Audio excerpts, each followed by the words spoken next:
ఈ కలియుగంలో మనిషికి కష్టాలు, బాధలు, భయాలు ఎన్నో. కానీ ప్రతి కష్టంలోనూ మనల్ని కాపాడే ఒకే ఒక్క దైవం ఉన్నాడు. ఆయనే శ్రీ తిరుమల వెంకటేశ్వర స్వామి. తిరుమల కొండలపై కొలువైన ఆ దేవుడు ప్రతి భక్తుని కన్నీటిని చూస్తాడు. ప్రతి హృదయపు ప్రార్థనలను వింటాడు. ఈరోజు మనం తెలుసుకోబోతున్నాం కలియుగ దైవం శ్రీ శ్రీనివాసుని మహిమైన కథ. ఒకసారి దేవతలు, ఋషులు ఈ సృష్టిలో అత్యంత కరుణామయుడు ఎవరు అనే సందేహంలో పడ్డారు. ఆ సత్యాన్ని తెలుసుకోవడానికి భృగు మహర్షిని పంపారు. మొదట బ్రహ్మదేవుని వద్దకు వెళ్ళాడు. అక్కడ నిర్లక్ష్యం. తర్వాత శివుని వద్దకు వెళ్ళాడు. కోపం ఎదురైంది. చివరికి వైకుంఠానికి వెళ్ళి నిద్రలో ఉన్న శ్రీ మహావిష్ణువు ఛాతిపై పాదంతో తన్నాడు. అయినా కూడా విష్ణువు కోప్పడలేదు. తన ఛాతిపై ఉన్న శ్రీ మహాలక్ష్మిని కూడా పట్టించుకోకుండా భృగువుని పాదాలను సేవిస్తూ ఇలా అడిగాడు, మీ పాదాలకు ఏమైనా తగిలిందా మహర్షి అని.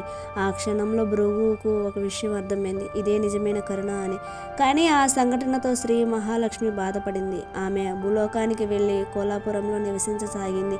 లక్ష్మీ వియోగంతో బాధపడ్డ విష్ణువు భూలోకానికి వచ్చి వెంకటాద్రి కొండపై తపస్సు చేశాడు.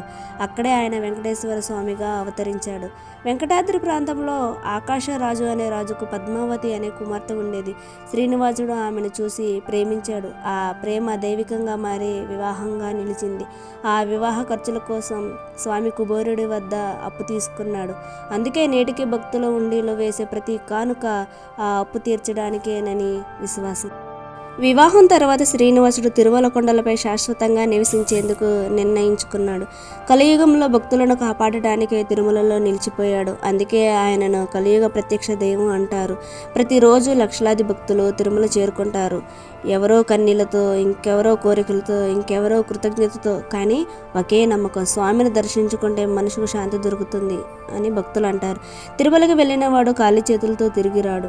ఈ కలియుగంలో మనకు దారి చూపే దేవుడు, మన బాధను అర్థం చేసుకునే దేవుడు, మనల్ని వదలని దేవుడు ఆయనే శ్రీ తిరుమల వెంకటేశ్వర స్వామి.